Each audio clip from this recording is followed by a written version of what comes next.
Compañero Damián Jakubowicz, que vuelve a la mesa para empezar a charlar sobre la interculturalidad en América Latina, la batalla por la interculturalidad, por el reconocimiento a la multiplicidad de factores e identidades que conviven en nuestro continente, Damián. Sí, hoy en día, digamos, hay que empezar por el principio, digamos. El principio sería el tema de la globalización, que es la revolución que produce Internet, en este caso, en la sociedad, ¿sí? Como así fue el petróleo, el carbón, la imprenta, todo eso fue modificando las sociedades porque modifica, entre otras cosas, las distribuciones de poder. Internet produce una revolución de la comunicación y eso tiene una incidencia en toda la sociedad y las sociedades. Una de las grandes incidencias que tiene, permitiéndole a la gente esta posibilidad de expresarse a todo momento y permanentemente, ha hecho que la gente pueda reivindicar qué era, con qué se identificaba. Uh-huh. Y entonces le ha dado mucho lugar a el tema de las minorías.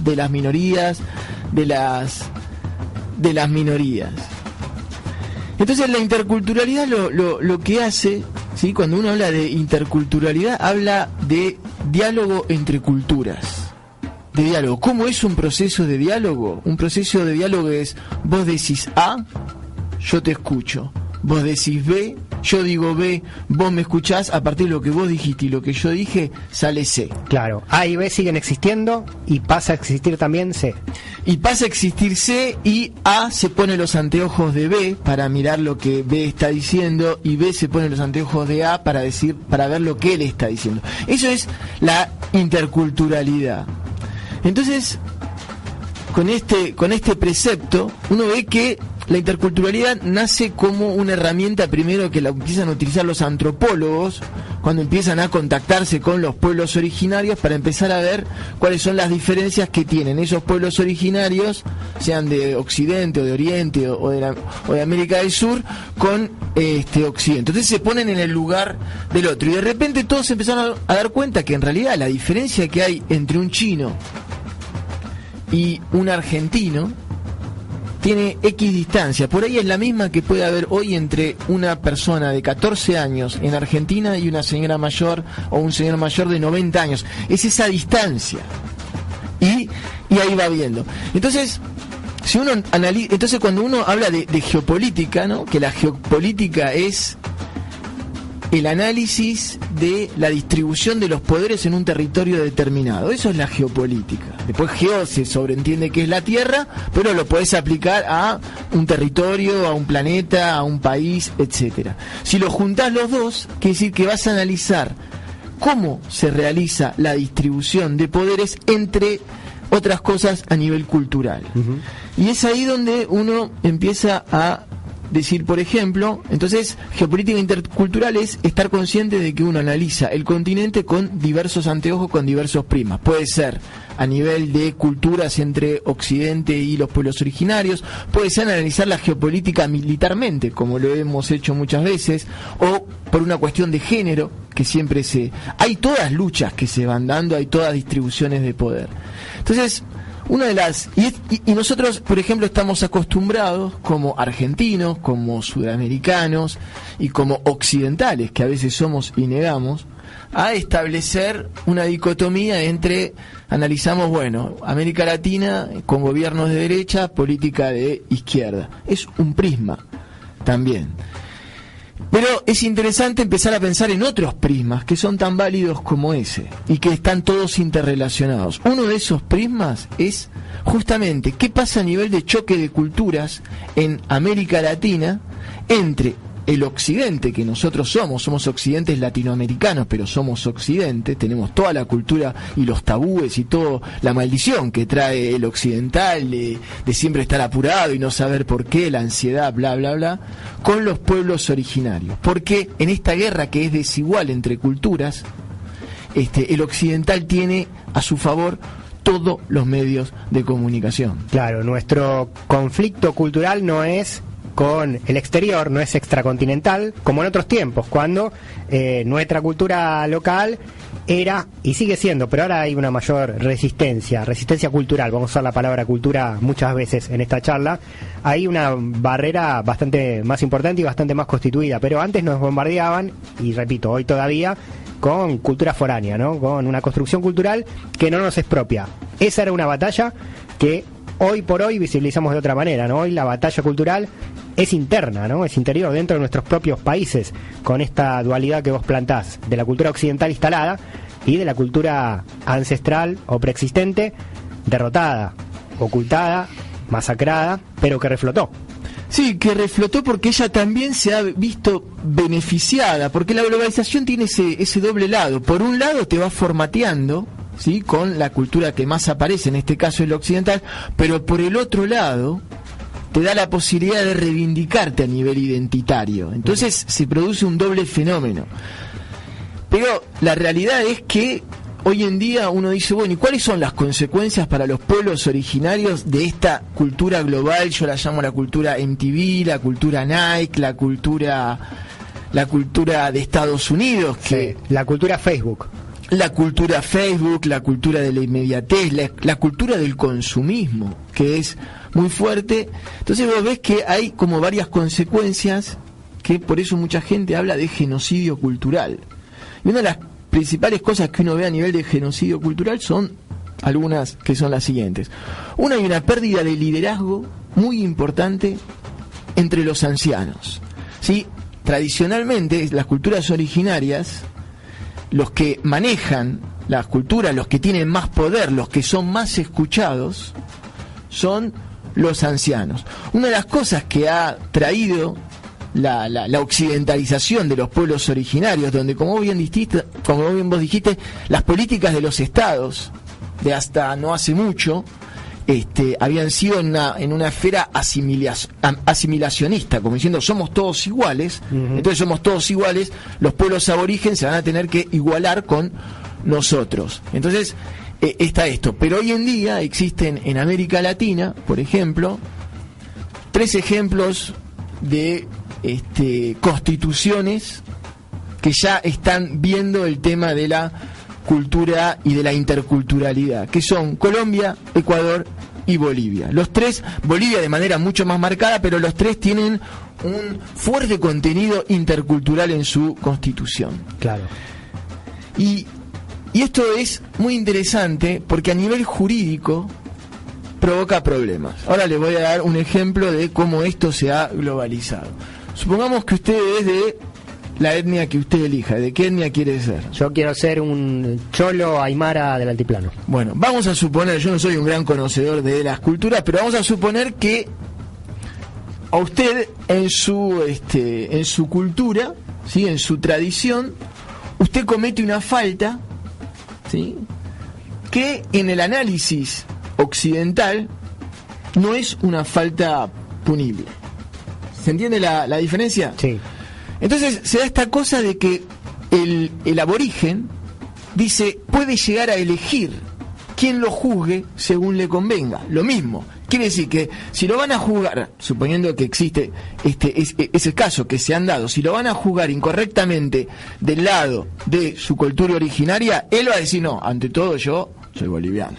Así que, y si no le conviene que lo juzgue el Estado boliviano, dice no, y le conviene que le juzgue el Estado, vamos a decir, de esa cultura, va a decir no, yo ante todo soy un miembro del pueblo originario. Esto se llama sociedad de derechos, que ya se puede elegir. Esta es una de las cosas raras que han traído este tipo de constituciones. Entonces, después hablamos de las consecuencias de que tenía esta cultura occidental. Dijimos que perdían muchos líderes la ancianidad y, por ejemplo, en los lugares, por ejemplo en la Guyana francesa, o ¿qué pasa cuando un anciano no domina el idioma que se utiliza administrativamente? Pues, puede ser el francés en el caso de la Guyana francesa, pero puede ser el español para distintas tribus latinoamericanas, donde los ancianos hablan su idioma. Y no hablan el idioma o del colono o del criollo y todo eso. Pero eso los penaliza tanto, no pueden conseguir nada por lo tanto. Entonces la gente empieza a escuchar más a los más jóvenes que están con internet, que manejan todos los medios de comunicación y todo eso, y se produce, no digo ni para bien ni para mal, lo que sí sé es que se produce un desfasaje a nivel cultural. Claro, es un cambio porque en las culturas originarias los ancianos justamente eran los referentes de la sabiduría, no existiendo esta inmediatez y esta sobreinformación. Y en muchas etnias no existiendo incluso la palabra escrita, el testimonio escrito, la oralidad, el que sabía era el viejo, al que todos le habían contado y él seguía contando. Entonces era muy valorada la ancianidad, esa edad, esa tercera edad llamada por nuestra sociedad occidental. Hoy, bueno, sabemos que no, los viejos son improductivos para el sistema, son gasto para el sistema. Muchos políticos y dirigentes piensan en el gasto que generan los jubilados, los pensionados, y no en la devolución de años de trabajo y el reconocimiento, ¿no? Ese paradigma bastante ortodoxo, liberal, de los jubilados y los viejitos y las viejitas. Pero en cuanto a lo cultural está esto que vos marcás bien clarito, ¿no? Se pierde también en las comunidades originarias ese contacto con la ancianidad. Con la ancianidad, con las tradiciones. Uno de los grandes problemas de los pueblos originarios es que los chicos cada vez siguen menos las tradiciones de sus pueblos. Y también seamos conscientes, imagínense a usted un chico en el medio de la selva con la ciudad más cerca, vamos a decir 10.000 habitantes y a 3 horas de canoa para dar el nivel de... Pero lo que sí en cambio le llega es toda la grilla de los canales de cable que vemos nosotros. Sí, pues yo tengo una foto, una imagen que vi hace bastante tiempo en un documental de estos que dan en los canales que se dedican a esas cuestiones, los canales norteamericanos, un jovencito en las Filipinas, desnudo, una tribu que no usa ropa, no usa ningún tipo de ropa, todos desnudos en canoas, pescando en el mar, y uno de los pibes con la camiseta del Manchester United, de Cristiano Ronaldo. Sí, y ¿cómo llegó esa camiseta ahí? Es la pregunta. ¿Y cómo llegó? Y es lo que hay detrás, de que el chico y los chicos y los padres, todo el mundo ve el consumismo y lo quiere, y lo desea, y empieza a querer moverse para eso. El deseo es movimiento. Hay una cosa muy clara. Yo hablaba con unos aborígenes en la selva que no tenían heladera. ¿En qué país? En la Guyana Francesa, en el norte y hablaba con ellos y yo trataba, occidental, que me la doy así, de ecológico, copado, así, decirle, pero está bueno no tener luz, le decía yo. No importa si no tenés heladera, vos estás tranquilo, no te metas en problemas. Pero él me decía, sí, pero el agua fría es más rica, punto. Y yo no se lo puedo negar eso. Sí, el agua fría es más rica, efectivamente. Y bueno, entonces quiero la heladera.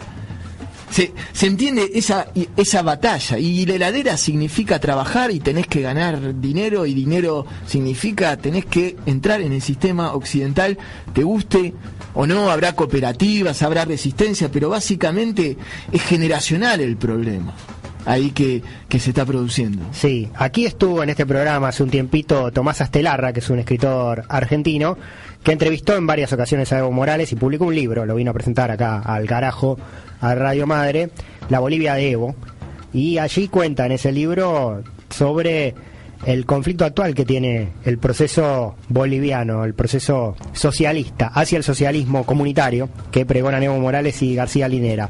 Los indígenas de la Puna y del Altiplano quieren una 4x4 porque la vieron en la tele, la quieren, pero lo que inteligentemente trabaja el proceso boliviano, el gobierno de Evo y de García Linera, es tratar de que los pueblos, los distintos pueblos que conforman Bolivia, accedan a esos derechos de consumo, pero no pierdan su identidad, que mantengan ese nexo de culturalidad ancestral, que la interculturalidad plurinacional de Bolivia siga funcionando a pesar de esas nuevas varas que se ponen las clases sociales. Sí, y es muy cierto lo que vos decís, la globalización, ¿sí?, obliga a las distintas estructuras a adaptarse si quieren sobrevivir. Y esto es algo que tiene que tiene que entender y ha entendido parte de la izquierda, y es algo que tiene que entender y ha entendido parte de la derecha. ¿Sí? Se tienen que transformar. La izquierda ahora ya no puede estar en esa campaña o en esa visión de asimilacionismo que tenía antes. Tiene que aprender a incluir las minorías. Es un aprendizaje que tienen que hacer todas las estructuras del poder. Antes era todo lo hacemos como la mayoría. Y ahora es, sí, todo hacemos como la mayoría, pero veamos qué pasa a nivel de las minorías. Claro, las minorías son la mayoría, las minorías sumadas son la mayoría. Esa es una visión que hay que tener también. El subcomandante Marcos tenía una frase muy buena, que era de zapatismo en general, que era un mundo hecho de varios mundos. Es ese concepto, la interculturalidad, de alguna manera. Y es muy importante, me parece, empezar a trabajar eso también nosotros.